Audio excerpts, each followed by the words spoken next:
যখন আমি এটাকে কোনো শার্টে ক্লিপ করব দেখতে ঠিক এরকম দেখাবে, যখন কোনো টি শার্টে ক্লিপ করব ঠিক এরকম দেখাবে। অনেকেই মাইক্রোফোনটা ক্যামেরার পাশাপাশি হয়তো স্মার্টফোনের ব্যবহার করবেন, সেই সময় সাউন্ড কোয়ালিটি কিন্তু ঠিক এরকম পাওয়া যাবে। আসসালামু আলাইকুম। এই ভিডিওতে দুইটা মাইক্রোফোন ব্যবহার হচ্ছে। আমার লেফট সাইডে যে মাইক্রোফোনটা ছোট্ট করে দেখতে পাচ্ছেন, এইটা হলো হলিল্যান্ডের রিসেন্টলি লঞ্চ হওয়া লার্ক M2S ওয়্যারলেস মাইক্রোফোন, এবং রাইট সাইডে যে মাইক্রোফোনটা রয়েছে সেটা সুপরিচিত হলিল্যান্ডের লার্ক M2 ওয়্যারলেস মাইক্রোফোন। এখন আপনারা যে সাউন্ডটি শুনতে পাচ্ছেন সেটা রেকর্ডিং হচ্ছে হলিল্যান্ডের লার্ক M2S ওয়্যারলেস মাইক্রোফোন দিয়ে। আর এখন আপনারা যে সাউন্ডটি শুনতে পাচ্ছেন সেটা রেকর্ডিং হচ্ছে হলিল্যান্ডের লার্ক M2 ওয়্যারলেস মাইক্রোফোন দিয়ে। দুইটার ভিতরে কোন মাইক্রোফোনের সাউন্ড আপনার কাছে সেরা মনে হয়েছে শুরুতেই কমেন্ট করে জানিয়ে দিন। তো নতুন যে মাইক্রোফোনটা M2S, এইটা ব্যবহার করে আমি অলরেডি প্রায় 10-15টার বেশি ভিডিও বানিয়ে ফেলেছি।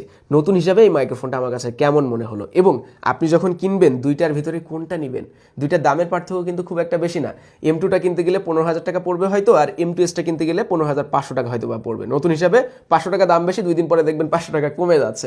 তো দুইটার ভিতরে আপনার জন্য কোনটা সেরা হবে, কোন মাইক্রোফোনটা কোন দিক থেকে বেস্ট, সেগুলি জানতে অবশ্যই ভিডিওটি শেষ অবধি দেখতে হবে। এবং আমরা কিন্তু এই ভিডিওতেই DJI মাইক মিনির সাথে M2S এর সাউন্ডের একটা কম্পারিজন করব, যাতে করে আপনারা বুঝতে পারেন DJI এর সাথে হলিল্যান্ডের সাউন্ডের আসলে কতটুকু তফাৎ রয়েছে। শুরু করার আগে আরো একটা ছোট্ট বিষয় আপনাদেরকে জানিয়ে রাখি, হলিল্যান্ডের বাংলাদেশের প্রথম অফিসিয়াল ডিস্ট্রিবিউটর .visionbd.com, যাদের কাছে এই মুহূর্তে লার্ক M2S পাওয়া যাচ্ছে 15,500 টাকায়। হলিল্যান্ডের যে কোনো প্রোডাক্ট কেনার সময় আপনারা .vision-এর সাথে যোগাযোগ রাখতে পারেন। আমি ডেসক্রিপশন এবং কমেন্ট বক্সে তাদের সম্পর্কে সকল ইনফরমেশন দিয়ে রাখবো। তাহলে চলেন এবার দেখি লার্ক M2S এর বক্সের ভিতরে কি কি থাকছে। আমরা যে কেসটা পাচ্ছি এটার ভিতরে কিন্তু ট্রান্সমিটার থাকছে দুইটা এবং রিসিভারও থাকছে দুইটা। একটা হলো ক্যামেরাতে ব্যবহারের জন্য, আরেকটা রয়েছে টাইপ সি রিসিভার। এবার টাইপ সি রিসিভারটা কেসের সাথে ক্যারি করা যাচ্ছে, এটা একটা সুবিধা। বাট আগের M2তে কিন্তু কেসের ভিতরে টাইপ সি রিসিভার ক্যারি করা যেত না, এটা একটা বড় অসুবিধা ছিল আমার কাছে। এছাড়াও বক্সের ভিতরে আমরা পাচ্ছি ইউজার ম্যানুয়াল, কার্ডটার যেগুলো থাকে, এবং একটা ক্যারিং পাউচ রয়েছে বেশ প্রিমিয়াম কোয়ালিটির, যার ভিতরে আমরা পেয়ে যাচ্ছি দুইটা উইন্ডস্ক্রিন ফোম, 3.5mm কেবল পাচ্ছি, এবং টাইপ A to C কেবল পাচ্ছি, চার্জিং কেবল যেটা। চলেন এবার দেখি দুইটা কেসের ভিতরে কোনটা কেমন। একদমই বাস্তব সত্য কথা বলতে গেলে M2S এর থেকেও M2-র কেসটা অনেক বেশি প্রিমিয়াম অ্যান্ড দেখতে সুন্দর, আর হাতে নিলেও বোঝা যায় যে না একটু দামি দামি কিছু হাতে নিয়েছি। না, আমি M2Sটাকে চিপ কোয়ালিটির বলছি না, বাট দেখে মনে হচ্ছে আরেকটু বেটার করা যেত এর ডিজাইনে। যদিও এটা উপরে ফিটফাট, ভিতরে সদরঘাট, মানে ওই তো ভিতরে যে টাইপ সি রিসিভারটা রাখা যাচ্ছে না, বাট M2S এর কেসের ভিতরে কিন্তু এই রিসিভারটা যেহেতু রাখা যাচ্ছে, সেক্ষেত্রে এইটা আরো বেশি ইউজফুল মনে হয়েছে আমার কাছে। একটার ভিতরেই সবকিছু ক্যারি করা যায়। চলেন এবার দেখি এই ট্রান্সমিটারের ডিজাইন কেমন করলো, যেটা নিয়ে সব থেকে বেশি আলোচনা চলছে। দেখেন, যারা মূলত আমার মতো আছেন, মাইক্রোফোন সবসময় একটু লুকিয়ে রাখতে চান, ওই যে বড় অংশটা যেন বাইরে বের হয়ে না যায়, ঠিক এইরকম তাদের জন্যই মূলত M2S মাইক্রোফোনটা। এবার তারা ট্রান্সমিটারে একেবারে ভিন্ন রকম একটা ডিজাইন দিছে। মাইক্রোফোনের মাইকের যে ছোট্ট পার্ট সেটাকে বডি থেকে আলাদা করে বাইরে আনছে, এবং বডির অংশটা পিছনের দিকে রাখছে। আর এইটা সম্পূর্ণ ক্লিপের মাধ্যমে।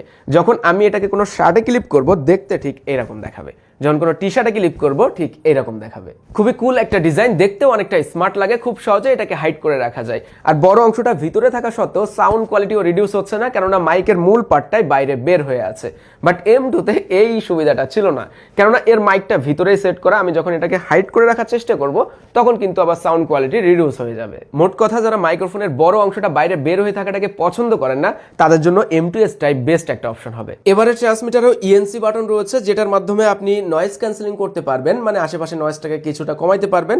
আর সেটা দেখার জন্য একটা LED লাইট রয়েছে, যেটাও ক্লিপের ভিতরে হাইড করে দিয়েছে তারা। সবুজ রঙের আলো জ্বলা মানে ENC অন আছে, আর নীল রঙের আলো জ্বলা মানে ENC বন্ধ আছে। কিছু সময়ের জন্য আপনারা M2 সাউন্ড কোয়ালিটি শুনতে পারবেন, কারণ আমি M2S এর রিসিভারটা খুলে আনছি আপনাদেরকে দেখানোর জন্য। তো M2S এ কিন্তু দুইটা রিসিভার রয়েছে, যেমনটা বললাম, একটা টাইপ সি মোবাইলের জন্য আর একটা ক্যামেরার জন্য। ক্যামেরা রিসিভার যদি M2-র সাথে তুলনা করা হয়, তাহলে ডিজাইনের দিক থেকে অনেক পার্থক্য রয়েছে, কিন্তু সাইজে সিমিলারিটিস, প্রায় একই রকম সাইজে দুইটা বলা যায়। নবটা এবার আমরা রাইট সাইডে দেখতে পাচ্ছি, ছোট্ট করে নব দিছে এবং 3টা লাইট দিছে গেইন কত লেভেলে আছে বোঝার জন্য। তার পাশে 2টা লাইট দিছে ট্রান্সমিটারের সাথে কানেকশন আছে কিনা দেখার জন্য। লেফট সাইডে type C port, power button দিছে, এবং রাইট সাইডে দিছে 3.5mm অডিও আউটপুট পোর্ট। নিচের দিকে এটাতে তারা ক্লিপ দেয় নাই, ক্লিপ থাকলে যে কোনো জায়গায় ক্লিপ করে রাখা যায়, একটা সুবিধা। বাট শুধুমাত্র কোল্ড শু অ্যাডাপ্টার দিছে, ক্যামেরার উপরে বা কোল্ড শু মাউন্ট আছে, এরকম জায়গায় আপনি এটাকে সেট করতে পারবেন। এগেইন আমরা M2S এ ফিরে আসছি। আপনারা কিন্তু ভিডিও দেখতে দেখতে ছোটখাটো কম্পারিজন পেয়ে যাচ্ছেন যে কোন মাইক্রোফোনের সাউন্ড আসলে কেমন। তো এর যে মোবাইলের রিসিভারটা রয়েছে সেটা টাইপ সি, খুব সহজে মোবাইলে প্লাগিং করে ব্যবহার করা যায় কোনো ধরনের হ্যাসেল ছাড়াই, এবং মোবাইলে আপনি অ্যাপের মাধ্যমে মাইক্রোফোনটাকে কন্ট্রোল করতে পারবেন হলিল্যান্ডের অ্যাপের মাধ্যমে। সেখানে গেইন কন্ট্রোল করা বা নয়েজ ক্যান্সেলিং কম বেশিও আপনি করতে পারবেন। সেই সাথে রিসিভারে আবার একটা টাইপ সি পোর্ট দিছে যাতে করে স্মার্টফোনে ব্যবহারের সাথে সাথে আপনি ফোনটাকে চার্জ করতে পারেন, এবং এখানেও একটা বাটন দিছে যেটার মাধ্যমে আপনি নয়েজ ক্যান্সেলিং মোডটা অফ অন করতে পারবেন। এবার আমরা ইনডোরের সাউন্ড টেস্টে যাই। আমরা সাউন্ড টেস্টটা ইনডোরে দুইভাবে করব।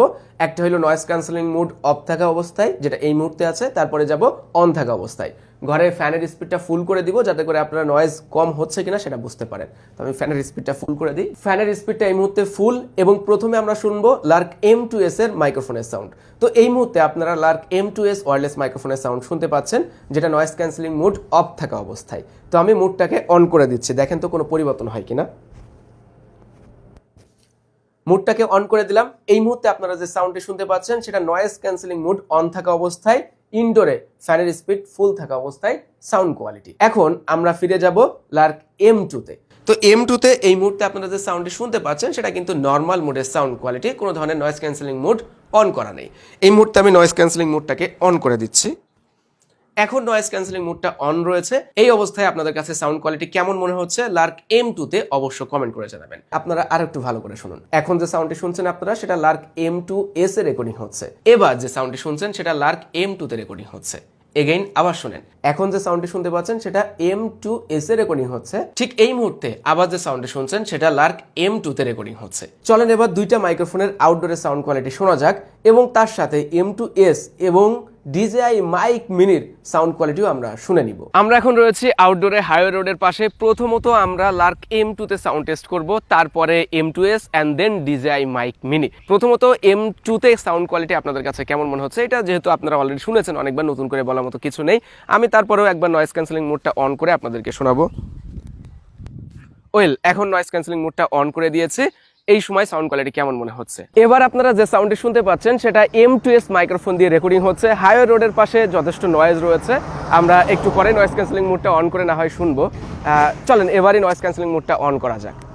আমি মোডটাকে অন করে দিয়েছি। এই মুহূর্তে কিন্তু M2S মাইক্রোফোন দিয়ে রেকর্ডিং হচ্ছে। অনেকেই মাইক্রোফোনটা ক্যামেরার পাশাপাশি হয়তো স্মার্টফোনের ব্যবহার করবেন, সেই সময় সাউন্ড কোয়ালিটি কিন্তু ঠিক এইরকম পাওয়া যাবে। আমি যে ডিভাইসটি ব্যবহার করছি এটা হলো Pixel 7।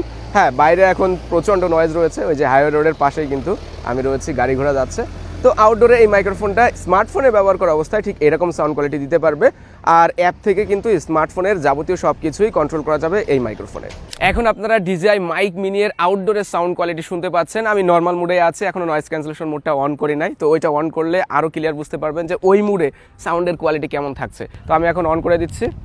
এখন নয়েজ ক্যান্সেলেশন মোডটা অন করা আছে। এই মুহূর্তে সাউন্ড কোয়ালিটি কেমন মনে হচ্ছে দেখেন। DJI মাইক মিনির সাথে যদি M2S এর সাউন্ডের তুলনা করা হয় তাহলে আমি বলবো দুইটা দুই রকম টোনে সাউন্ড দিচ্ছে। একটা যে আরেকটা থেকে অনেক বেশি পিছিয়ে এরকম কিন্তু আমার কাছে মনে হয়নি। হ্যাঁ, DJI মাইক মিনি অবশ্য দামটা একটু বেশি, একটু ভালো সাউন্ড কোয়ালিটি সেটা থেকে পাওয়া যাবে, আর DJI ব্র্যান্ডের বলে কথা। বাট হলিল্যান্ড যে অনেক বেশি পিছিয়ে রয়েছে, হলিল্যান্ডের সাউন্ড কোয়ালিটি যে খারাপ, এটা কিন্তু বলা যাচ্ছে না। এই পর্যন্ত যারা ভিডিওটি দেখেছেন তাদেরকে অসংখ্য ধন্যবাদ। এবার আমি আমার ব্যাপারটা খোলসা করে দিব। তার আগে ব্যাটারি ব্যাকআপ সম্পর্কে দুইটার একটু ধারণা দিয়ে রাখি আপনাদেরকে। M2 তে 40 ঘন্টা কেস সহ চলতে পারে, আর M2S টা 30 ঘন্টা কেস সহ চলতে পারে। শুধুমাত্র ট্রান্সমিটার রিসিভার ব্যবহারের সময় আপনি M2 তে 10 ঘন্টা ব্যাকআপ পাবেন, আর M2S এ 9 ঘন্টা ব্যাকআপ পাবেন। এবার এই মাইক্রোফোনটা ব্যবহার করে আমার 150-র মতো ভিডিও বানানো হয়েছে। সেটার ইউজার এক্সপিরিয়েন্স যদি বলি তাহলে আমি কখনোই ব্যাটারি ব্যাকআপের দিকে তাকাই নাই যে চার্জ ফুরাই গেছে এবার আমাকে চার্জ দিতে হবে, এরকম একবারের জন্য মনে হয় নাই। আর এটা দিয়েও আমি 10-15টা ভিডিও বানিয়ে ফেলেছি। এটার ক্ষেত্রে একই রকম এক্সপিরিয়েন্স, কখনোই মনে হয় না যে এবার চার্জ শেষ হয়ে গেল আমাকে চার্জ দিতে হবে, কেননা একটানা আমরা 9-10 ঘন্টা কখনোই ভিডিও শুট করি না। আর যদি সাউন্ডের কথা বলি তাহলে এগেইন M2S এর সাউন্ড কোয়ালিটি আমার কাছে বেস্ট মনে হয়েছে। আমি জানি না আপনারা শুনে বুঝতে পারছেন কিনা বা আপনাদের কাছে কোনটা ভালো লেগেছে, বাট M2S এর সাউন্ডটাই আমার কাছে বেশি ব্যালেন্সড এন্ড সফট মনে হয়েছে। শুনতে যেটা ভালো লাগছিল, কানে বাড়ি খাচ্ছিল না, এক কথায় মিষ্টি সাউন্ড দিতে পারে। বাট M2 তে কিন্তু একটু কটকটে টাইপের সাউন্ড দেয়, মানে অনেকেই আছে না ওই যে ক্যার ক্যার ক্যার ক্যার করে কথা বলে, ওইরকম টাইপের। বাট হ্যাঁ, দুইটা ওই তো ডিজাইনের মতো যদি বলি তাহলে দুইটা দুই রকম টোনে সাউন্ড দিচ্ছিল। তো সাউন্ড, ডিজাইন সব তুলনায় আমার কাছে মনে হচ্ছে M2S টাই বেস্ট অপশন হবে এই মুহূর্তে। আর কেনার জন্য তো অবশ্য .visionbd.com রয়েছে, তাদের সম্পর্কে সকল ইনফরমেশন আমি কমেন্টে ডেসক্রিপশনে দিয়ে রাখবো। এই ছিল আজকের ভিডিও। সবাই ভালো থাকবেন, আল্লাহ হাফেজ।